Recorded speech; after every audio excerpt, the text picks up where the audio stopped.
E aí, galera, estamos aqui junto de novo. Agora eu com a professora Aline Stoffes, linda, maravilhosa da biologia.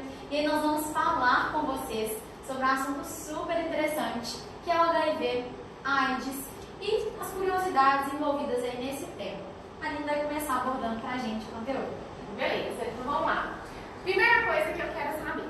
Bom, tava ali, né, e recebi uma mensagem no WhatsApp que falava o seguinte, que o número de pessoas com HIV está aumentando, mas o número de pessoas com AIDS está diminuindo. Ô Jéssica, será que faz sentido esse dado, né? Será que isso é mais uma fake news? Será que estava errada essa informação? Então, de novo, né? O número de pessoas com HIV está aumentando, mas o número de pessoas com AIDS está diminuindo. E aí eu vou, né, partir para as perguntas aí. Turma, vamos lá. HIV, ter HIV é a mesma coisa de ter AIDS? E aí, bora lá para os comentários. Jéssica, a galera vai responder aí pra gente. Diga. Então a pergunta foi, ter HIV é a mesma coisa de ter AIDS? HIV e AIDS são sinônimos, é tudo a mesma coisa? Bora lá, vamos ver. Vamos ver que A galera já tá respondendo. Tá respondendo, cameraman? Ainda não, a galera tá fraca ainda. Gente, vocês estão com vergonha? Bora! Ah, uma pessoa aqui já falou que não. E aí, mais alguém? Não sei, me diga, Aline. Não. A maioria falando não, hein? A maioria falando que não? Então bora lá. Primeira coisa, turma. Ter HIV não é a mesma coisa de ter AIDS, tá? Só que são, né, termos extremamente relacionados. O que acontece? O HIV é a causa da AIDS, né? O HIV ele é um vírus, que a Jéssica vai detalhar ele aqui pra gente, mas o HIV ele é um vírus da imunodeficiência humana. O próprio nome fala que o HIV causa imunodeficiência. Ele abaixa o sistema imunológico da pessoa. Que, né, quando ele chega em determinado momento, que a Jéssica vai pontuar para vocês, a pessoa chega no estágio sintomático da infecção pelo vírus HIV. É essa fase sintomática, que a pessoa apresenta uma série de sintomas clínicos caracterizados, né? Aí a gente fala que a pessoa está no estágio de AIDS. Então, para fechar, AIDS, né, é um estágio da infecção pelo vírus HIV. Então, existem pessoas que estão infectadas pelo vírus HIV e ainda não estão na fase de AIDS, ok? Pode ser que ela nunca chegue nessa fase de AIDS, inclusive é isso que os medicamentos estão tentando fazer, né? Que aumenta a expectativa e a qualidade de vida das pessoas. Então, primeiro vamos falar um pouquinho sobre a história do HIV e a história da AIDS, e a Jéssica vai para a parte mais prática lá. Então, bora lá. O HIV é o vírus da imunodeficiência humana, né? E aí, turma, esse vírus ele surgiu a partir de uma mutação de um vírus chamado SIV. O vírus SIV é o vírus da imunodeficiência de símios, que seriam macacos, né? A grosso modo, macacos. Então, esse SIV sofreu uma série de modificações, originando o vírus HIV, e aí que é o vírus que infecta o humano. Como que o humano entrou em contato com essa mutação, né? Aparentemente se alimentando da carne do macaco que tinha, né, o sangue acabou contraindo. Ninguém sabe exatamente quando que essa mutação aconteceu, mas a gente sabe que com certeza é há muito tempo antes dos primeiros casos de AIDS, ok? Então a gente entendeu que o vírus HIV, né, ele surgiu a partir de um vírus SIV, ok? E aí a gente já sabe que o HIV ele causa a AIDS. Ter AIDS significa síndrome da imunodeficiência adquirida. O que significa síndrome? Nada mais é do que um conjunto de sintomas. Quando a gente fala, por exemplo, uma pessoa com síndrome de Down. Quem tem síndrome de Down? Né? Ela não tem uma característica, ela tem uma série de características. Então, é essa a definição de síndrome, tá? Então, quando a pessoa chega no estágio de AIDS, ela está com um conjunto de características, ok? Então, bora lá, né? Então, turma, o que aconteceu? Não existia, né? Ninguém tinha relatado a história desse vírus, até que no finalzinho da década de 70, inicinho, né, da década de 80, começaram, né, a aparecer uma série de casos, né, de pessoas com doenças assim, muito parecidas, que era pneumonia, né, é uma pneumonia que é uma doença que a gente sabe que acontece, mas eram muitos casos de pneumonia, que é uma infecção, né, que acomete, geralmente bacteriana, que acomete os pulmões, né, um monte de casos de sarcoma de Kaposi, que é um tipo de câncer, que é ainda, né, mais raro, mas na época era muito raro, não fazia sentido.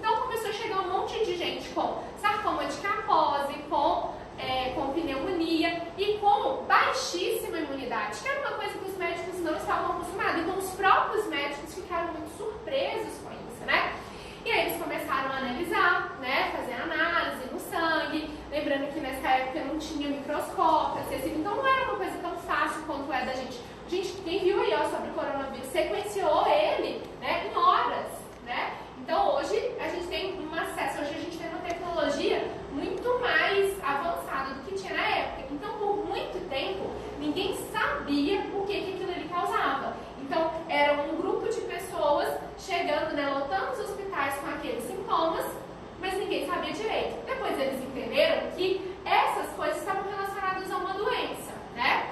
Essa doença, ela inicialmente estava relacionada a um grupo, Jéssica, que eram os gays, né? Então as pessoas homossexuais foram os primeiros, né? Aparentemente os primeiros casos registrados, ok? E aí só que tem um problema, porque como, né, a mídia noticiou que os primeiros casos eram isso, muita gente achou que era uma doença exclusiva desse grupo. E tem um problema muito grande.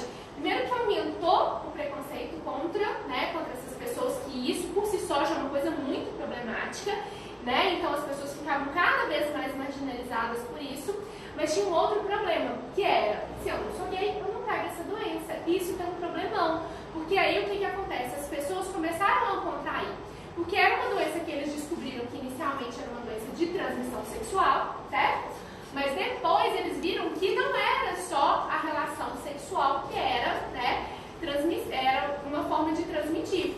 Então depois eles foram vendo que surgiram casos de mulheres, né, de pessoas que eram heterossexuais, e depois casos de criança, pessoas que eram transfundidas, né, então hemofílicos, que recebiam transfusão sanguínea por muito tempo. Então eles começaram a perceber que não era uma doença exclusivamente de transmissão sexual. E como nenhuma doença sexual, né, não é exclusiva de um grupo só. E aí, falando em grupo, Jéssica, é uma coisa muito importante a gente entender. Um termo, infelizmente, muito utilizado, que é o termo grupo de risco. Ô, Jéssica, tá certo falar grupo de risco? Não, é uma ação bem preconceituosa, uma vez que todas as pessoas estão suscetíveis a ser infectadas pelo HIV. Então não é certo, é super preconceituoso. Muito bem. E é exatamente isso. Então, o que vai definir a susceptibilidade da pessoa não é o grupo ao qual ela pertence, ok? Nada mais é do que os comportamentos que ela tem. Então, por favor, Tomó, eu não quero aluno meu nenhum, né, aluno nosso nenhum, reproduzindo esse tipo de preconceito, mesmo que sem saber. Então, a gente não utiliza o termo grupo de risco, a gente substituiu pelo comportamento de risco, né? Então, quais seriam esses comportamentos de risco? Pessoas que têm relação sexual desprotegida, qualquer tipo de relação sexual, qualquer via sexual com qualquer sexo, né, que seja, pessoas que fazem utilização de objetos perto-cortantes sem o devido cuidado, né, então reaproveitamento de agulha, pessoas que fazem uso de drogas injetáveis, que a gente sabe que infelizmente a pessoa vai utilizar aquilo, né, sem cuidado. E aí, pessoas que trabalham, né, que a gente chamaria de profissionais do sexo, as pessoas que estão mais expostas, tá bom? Mas então, não é grupo de risco, a gente não utiliza esse termo preconceituoso, é comportamento. Porque, por exemplo, né, quando a gente fala grupo de risco, dá a sensação que é uma doença exclusiva desses grupos e que quem não pertence a esse grupo não precisa preocupar. E isso é muito preocupante, na verdade, né? Por exemplo, um grupo que muita gente não imagina, né, são os idosos. E a Jéssica vai explicar por que o número de casos de HIV está aumentando nesse grupo que a gente acaba não imaginando que vai ter, que vai ser um grupo associado a grande número de casos. Ô, gente, é verdade. Dá para acreditar. Os velhinhos têm aumentado aí, né, o número de infecção nessas pessoas. De 2001 até 2012, foi feita uma pesquisa e observaram um aumento de 80% da transmissão de HIV entre essas pessoas.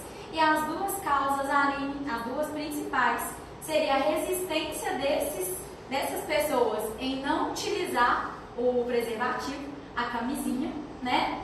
Já tô velho mesmo, né? Não vou usar preservativo, não vou ter que, né? Fica com vergonha, não recebeu a educação que os meninos hoje recebem. A gente tem uma liberdade muito grande de trabalhar isso em sala, porque a gente sabe, né? Trabalhar isso de maneira, né, muito madura e muito respeitosa. Então, os meninos recebem uma informação que para eles é muito óbvio que é importante usar, como se usa, coisa que os nossos avós, por exemplo, eles não tiveram acesso, né? E vergonha mesmo, né? Vergonha de comprar aquela falsa sensação de que camisinha é só para prevenção de gravidez. E então tô na menopausa e não engravido mais, beleza? E qual que é o outro problema? Gente, o outro fator é devido ao sucesso, né, dos medicamentos aí para aumento da ereção masculina. Isso isso aí, gente, né? Os poderosos medicamentos que auxiliam na ereção masculina têm favorecido o não uso aí, né, da camisinha e a não atenção desse grupo aí para o HIV.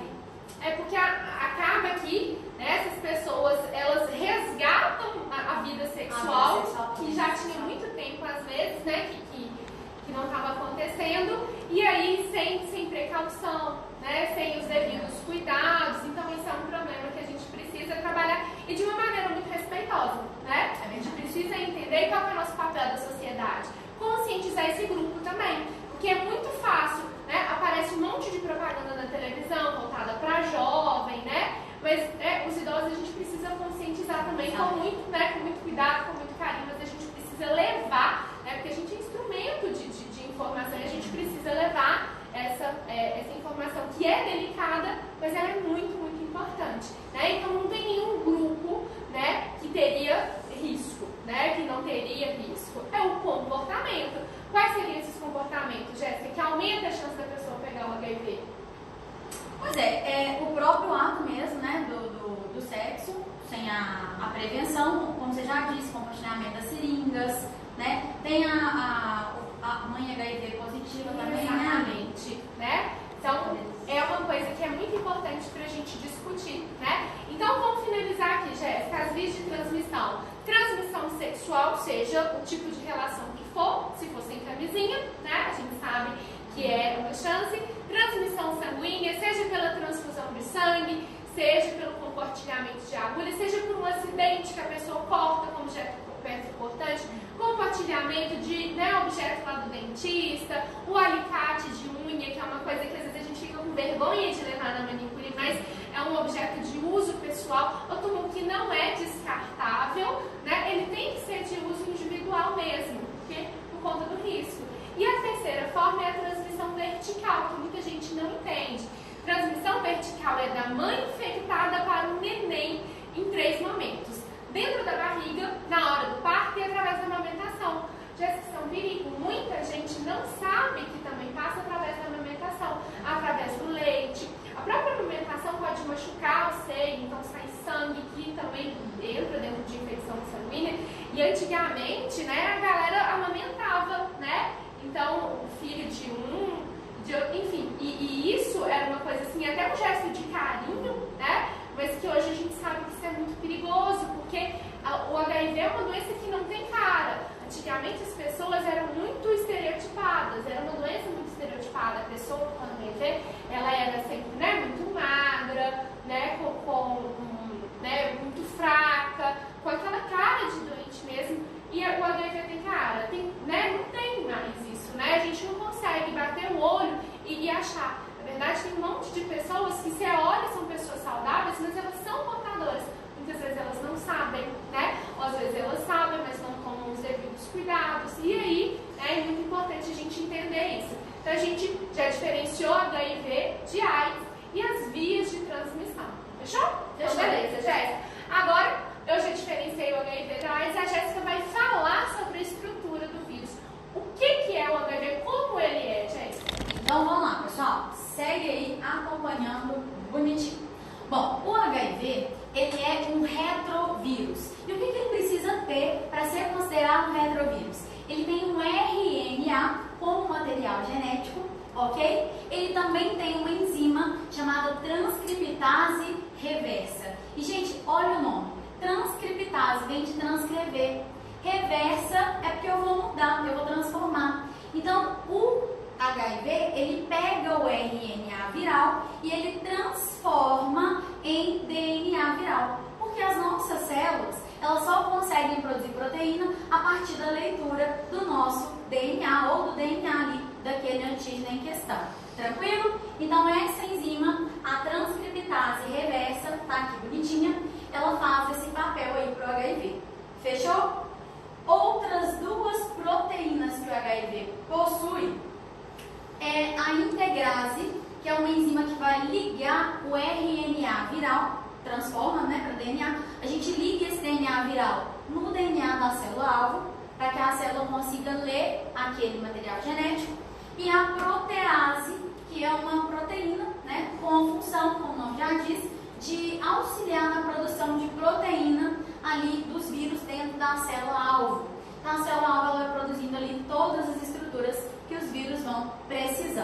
Belezinha? Bom, além disso, na estrutura externa do HIV, nós temos glicoproteínas. Uma super importante é a glicoproteínas GP120, tá? E ela se liga aos nossos receptores dos nossos linfócitos do tipo T, CD4. Belezinha? Vou mostrar para vocês depois. Bom, agora falando um pouquinho sobre os linfócitos TCD4. Os linfócitos do tipo TCD4, eles têm uma função de defesa imunológica do nosso organismo. Então, basicamente, eles recebem informações de que alguma coisa no corpo está acontecendo de maneira inadequada, né? E estimula para que os glóbulos brancos consigam ali combater aquela infecção. Então, os linfócitos TCD4 são células de defesa imunológica super importantes para o combate de infecções, beleza? E é exatamente essa célula-alvo que o CD4, o HIV, ele vai infectar, tá bom? Então, nós temos na proteína do linfócito CD4, uma proteína que é a CD4, por exemplo, que vai gerar um encaixe perfeito da GP120 do HIV. Uma vez que esse encaixe ele é concluído, o material genético viral ele vai estar dentro da célula-alvo, dentro do linfócito TCD4. E os vírus começam então a se multiplicar, e essa célula acaba morrendo perante essa multiplicação exagerada, tá bom? Gente, se é uma célula do sistema imunológico e essa célula acaba morrendo, como que vai ficar as defesas do indivíduo? Vão ficar fragilizadas, ok? Abrindo aí caminho para outras doenças que possam ser oportunistas. Então segue esse gráfico para você dar uma olhadinha no que acontece aí com o organismo. Então aqui a gente tem quantidade de linfócitos TCD4 por milímetros cúbicos do sangue ao longo, né, de aqui semanas e aqui ao longo de 11 anos, ok? E aqui a quantidade de HIV na corrente sanguínea. No momento da infecção, pessoal, o que a gente observa? Um grande aumento do HIV na corrente sanguínea e uma diminuição dos linfócitos TCD4, que são as células-alvo desse vírus, ok? E baixa. O material genético viral, ele pode entrar em uma fase que a gente chama de dormência, fase de incubação, ou latência viral, ok? Onde o indivíduo ele pode ficar ali por anos sem ter a manifestação dos sintomas da doença, né? Sem o aparecimento ali da sintomatologia. E as nossas células, elas podem aumentar um pouquinho, olha só, seria pela produção dos anticorpos, né? Na defesa imunológica, mas de tantos vírus que tem ali dentro das células, elas não aguentam, né, combater toda essa carga e elas acabam diminuindo. Gente, e os linfócitos TCD4 diminuem tanto quando esses vírus latentes eles entram na forma ativa novamente, que se chegar aqui numa quantidade inferior a 200 linfócitos TCD4 por milímetro cúbico de sangue, as nossas defesas ficam tão fragilizadas, mas tão fragilizadas, que qualquer doença oportunista pode levar o indivíduo à morte, tá? E é nessa fase que o indivíduo, então, ele desenvolve os sintomas da AIDS, ok? A síndrome da AIDS, né, amigo? Então, no início, síndrome aguda do HIV, febre, indisposição, dor no corpo, o indivíduo até confunde muito com uma gripe. Essa fase é sintomática, como o nome já diz, dificilmente o paciente ele vai apresentar ali sintomas. O vírus ele vai ficar incubado, tá? Uma janelinha imunológica. É até difícil da gente identificar a presença do HIV nessa fase, tá? E a fase de AIDS, que seria o último estágio, gerando aí pouquíssimos anos de vida para esse indivíduo. Tudo bem? Gente, só aproveitando aqui o gráfico da Jéssica, porque olha só, a Jéssica apontou que abaixo dos 200 aqui, a pessoa entra no estágio de AIDS. Quem está prestando bastante atenção aqui no gráfico, pode achar que sempre isso vai demorar 7 anos para acontecer, né? Isso aqui, turma, é muito variável. Isso vai depender do quê? Do sistema imunológico da pessoa, né? Então, do sistema de saúde, né? De como está a saúde da pessoa quando ela foi infectada, de como que é a vida, se é uma pessoa que se alimenta bem, que dorme bem, que tem acesso ao sistema de saúde, que detecta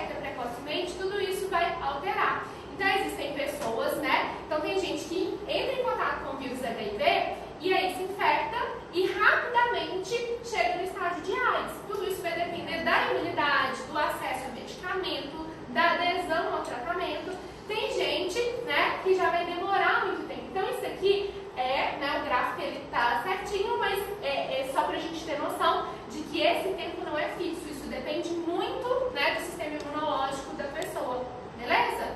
Então, fechou. Bom, Acho que a gente volta naquele slide anterior. vou voltar só para falar um pouquinho.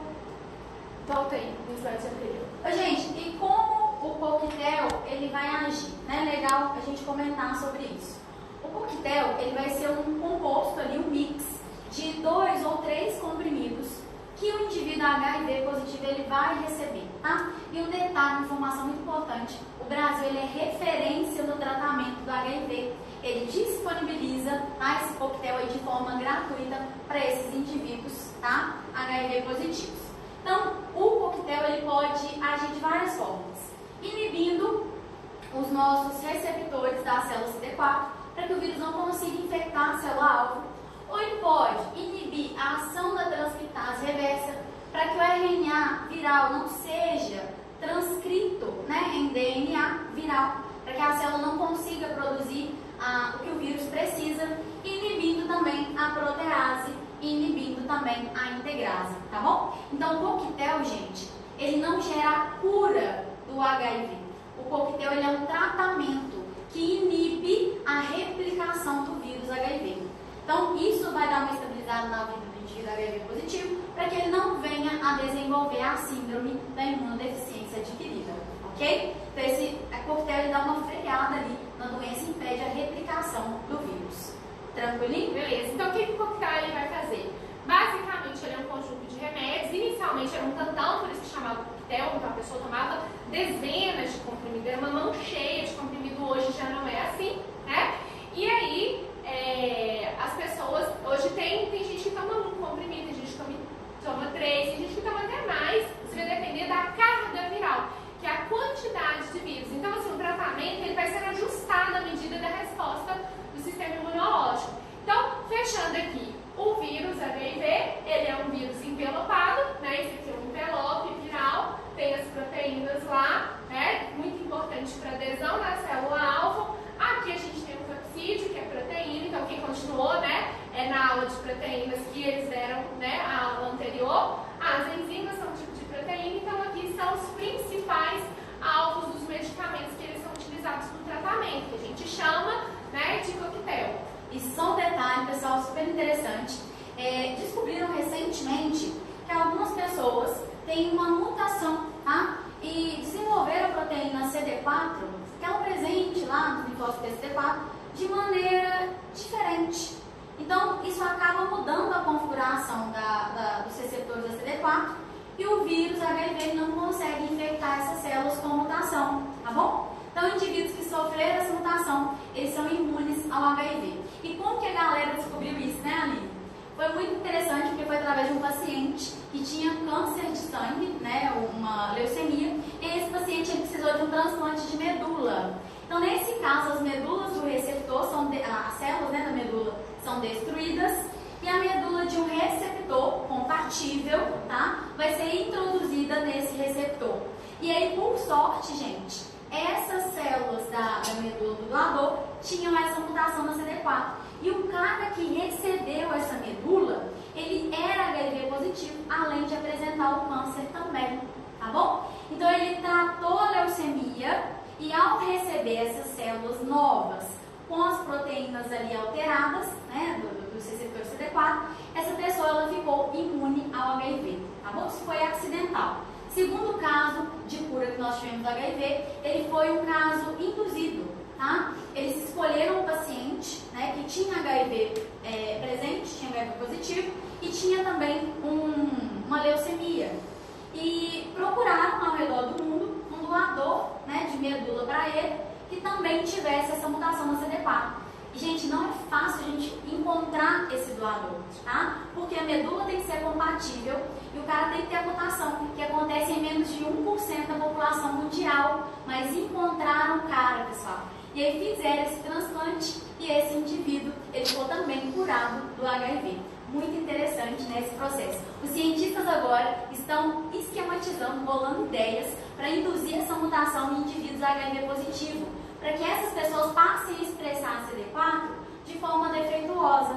Só que a gente ainda está no código de ética, então essa ação ainda está sendo pesquisada e melhor estudada, tá bom? E outro fator também é de gerar uma produção de anticorpos contra os vírus, né, de HIV. Então a galera já está aí procurando gerar esses anticorpos para auxiliar, frear a replicação viral e até mesmo impedir a infecção do HIV a pessoas sadias.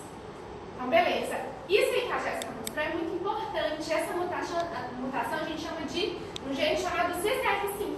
Então, de novo, pessoas que expressam, né, pessoas que têm essa mutação, essa célula não é infectada. Então, esse é o primeiro caso, né, o paciente de Berlim. E hoje, atualmente, né, esse caso mais recente, a gente chama de paciente de Londres.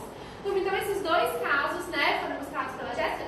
Jéssica, mas aconteceu uma coisa bem mais recente, que foi o caso de um cientista chinês que ele provocou uma alteração genética, teoricamente, né, fazendo com que aqueles embriões que ele fez essa alteração genética se tornassem imunes ao vírus HIV. Então, de novo, um cientista, ele utilizou uma técnica, que é uma técnica muito nova, muito promissora, chamada CRISPR-Cas9.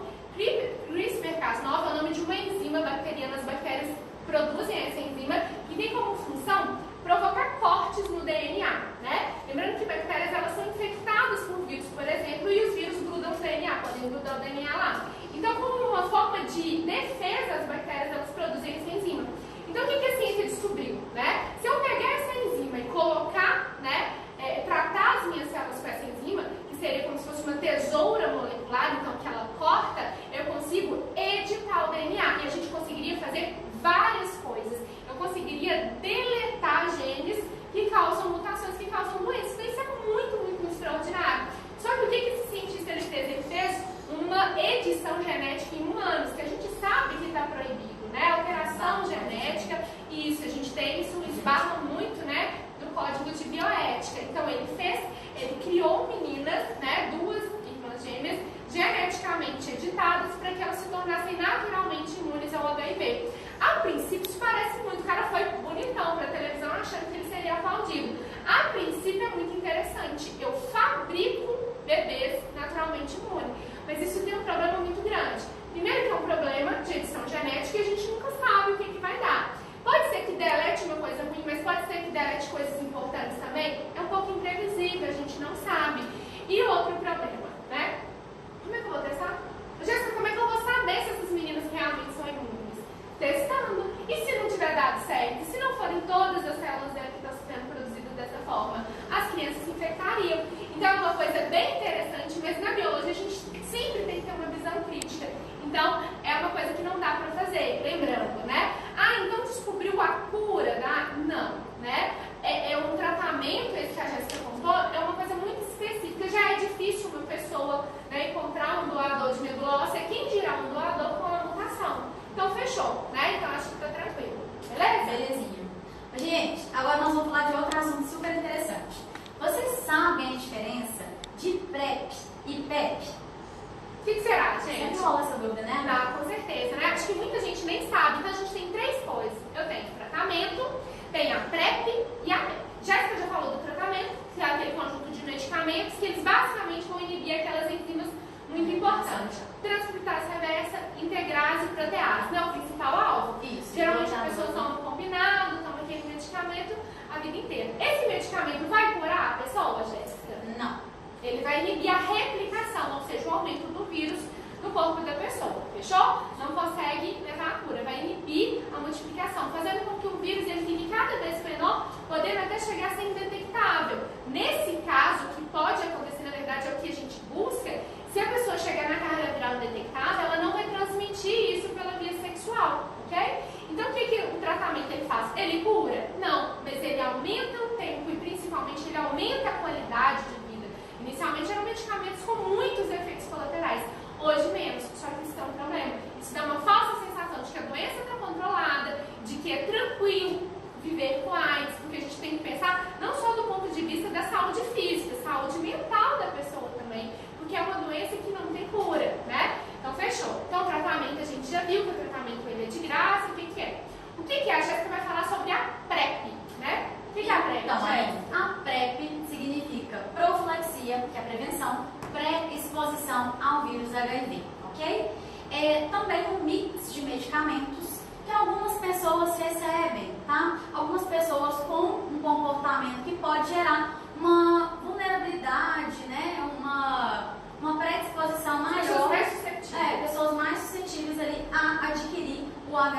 tá bom? Então, esse PrEP a pessoa recebe para impedir a infecção do HIV nos linfócitos TCD4, tá bom?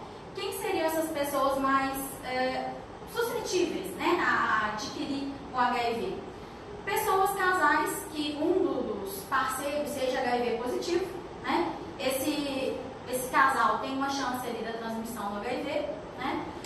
Pessoas soropositivas, ambos soropositivos com vírus diferentes, né? A gente sabe que tem os subtipos de HIV são diferentes. Isso é bem né? interessante, porque mesmo num casal HIV positivo, né, onde as duas pessoas são HIV positivo, não é indicado que elas tenham relação sexual sem camisinha, porque o vírus ele tem uma alta taxa de mutação.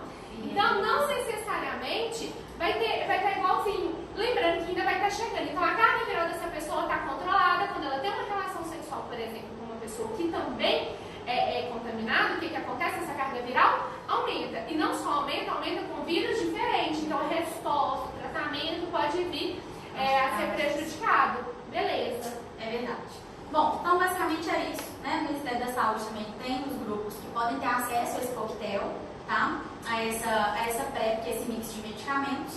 O Brasil também é referência em alguns outros países. A PrEP, ela é paga, tá? Por quem, né? Quem está mais vulnerável, quem deseja fazer esse uso, mas aqui é ministrado de forma gratuita, tá? Então seria uma forma de prevenção antes da exposição, beleza? A gente utiliza isso como prevenção combinada, né? Então, aliado ao uso da camisinha, que a gente sabe que tem algum risco, né, de romper e tal, então isso diminui a chance, não é garantia, né? Mas isso diminui a chance de infecção. E temos também a PEP, né? Também chamada de PPE, né? PPE é a profilaxia pós-exposição, então é após a pessoa ter sido exposta, ou possivelmente exposta ao vírus HIV. Por exemplo, então a gente tem acidentes ocupacionais. Então, uma pessoa, ela trabalha no laboratório, tirando sangue de uma pessoa fazendo análise. Eu trabalhei no laboratório e ficava, né, pregado no telefone, né, pra gente ligar em caso de acidente. Você já iniciava o protocolo, você já via um atendimento e antes de fazer o exame mesmo, você já começava esse tratamento, beleza? Então, isso é muito importante para pessoas que têm algumas, né, ocupações, tipo um dentista, por exemplo. Pode acontecer um acidente. Então, uma pessoa vítima de violência sexual, né, ou uma pessoa que, sei lá, né, durante o ato sexual a camisinha se rompeu. Então, quando a pessoa ela sabe que aconteceu alguma coisa, que ela pode ter sido exposta, ela pode ter direito ao tratamento. Então, ela vai, né, ao posto de saúde, ela explica a situação e eles vão dar esse tratamento. Na verdade, é um socorro, é uma medida de emergência. Como é que é isso? A pessoa tem que dar isso, né, até 72 horas após. Então, isso é muito importante as pessoas saberem, porque às vezes a pessoa acha que, né, pronto, aconteceu e acabou, né, nunca é garantido, mas a gente precisa ter essa atenção. Então, 72 horas após a possível exposição, a pessoa ela vai lá e começa a iniciar o tratamento, que é um comprimidinho só durante 28 dias. Ah, então tá tranquilo? Não tá tranquilo, não. Primeiro que não é garantia que você vai receber, segundo que tem efeitos colaterais, não é uma coisa que é para ficar utilizando, é só uma coisa que é importante que a população saiba que existe, porque tem muita gente que não sabe, né? Então, isso é administrado, né, nesses casos como vai diminuir, né? Então, tem uma alta eficácia quanto mais curto intervalo de tempo, né, a pessoa procurar ajuda, isso diminui muito a chance da infecção. Então, eu acho que fechou. Outra coisa interessante também é que depois de receber a PEP, o paciente tem que ter um acompanhamento médico para avaliar se de fato a PEP funcionou, se de fato, né, esse paciente não está infectado. Então, 30 dias após o recebimento da PEP, o paciente ele deve procurar novamente o centro de saúde para que seja feito um exame ali para detecção de possíveis anticorpos contra o HIV, tá bom? E depois desses 30 dias, o paciente ainda retorna outras vezes para ver, né, se não houve ali um período de janela imunológica, um período que o vírus pudesse estar em dormência, em latência, lá naquele ciclo que a gente já estudou, que é o ciclo lisogênico, tá bom? Então, o acompanhamento ele tem que ser impecável, tá? Para a gente ter certeza que esse paciente, de fato, ele não tenha adquirido o HIV. Muito bem. A Jéssica falou de janela imunológica, é muito importante para a gente finalizar aqui. Janela imunológica é aquele período de tempo que a pessoa ela está infectada, mas o exame não detecta. Então não adianta, teve uma relação sexual desprotegida agora e correr para fazer o exame e amanhã, semana que vem, não adianta. O exame, ele provavelmente ele vai dar negativo, né? Mas pode ser que seja um falso negativo. Então por isso essa importância que a Jéssica falou da soroconversão. Então é importante a gente entender esse, né, o critério da janela imunológica. E pra gente finalizar, uma pergunta pra vocês. É isso, Jéssica? Isso aí. Por que até hoje não existe uma vacina contra o vírus HIV, Jéssica? Bora lá, vamos perguntar a galera. Quem vamos ver se assistiu o pessoal sabe. essa live minha com a Denise vai até responder de cara, Brunão. E aí, por que nós não temos ainda vacina contra o HIV? Já temos respostas? Não, por enquanto ainda não. Não? Não. É isso, gente. Gente, Bora cadê a fechar? live minha O com Araújo a mandou Denise? um oi. Quem Manda vai? pergunta. Ah, Antônio falou, porque está sempre mudando. Antônio Porque está Barreirão? sempre em mutação o vírus, porque tem mutação, porque o vírus é mutável, porque ocorre muita mutação do vírus, porque o vírus está em sempre A mutação, galera tá muito afiada. está sempre mudando. Dos. E a pergunta, por que o vírus HIV tem uma taxa de mutação tão alta? Agora eu quero, né? Aí é uma pergunta um pouco mais difícil.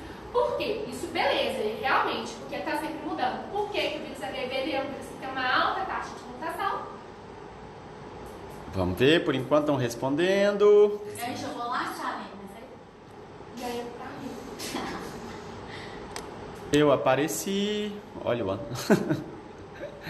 Porque é vírus de RNA. Isso. Aê! Muito bem. O Gente, vírus vocês são de incríveis. RNA, o material genético RNA, ele tem uma taxa de mutação muito mais alta, porque a enzima, né, que fabrica o RNA, ela não tem atividade revisora, então ela erra mais. Então, o vírus de DNA tem uma taxa de mutação menor, né? Então, geralmente, quando você pega uma infecção dessa, você adquire imunidade para sempre, tipo a catapora, por exemplo, né? Já os vírus de RNA, ele tem uma altíssima taxa de mutação, que é o caso do vírus da gripe. Professora, mas a gripe tem vacina todo ano, mas, né? É uma vacina nova, inclusive agora, né? Já está na hora de vacinar. E aí, é uma vacina nova. E por que o HIV não tem? Porque ele tem uma taxa de mutação ainda maior. O coronavírus, por exemplo, que está super em alta, infelizmente, né? Ele é um vírus de RNA. Então, isso é uma coisa que dificulta a gente desenvolver uma vacina. Dá pra fazer a vacina? Dá. A gente sabe fazer a vacina?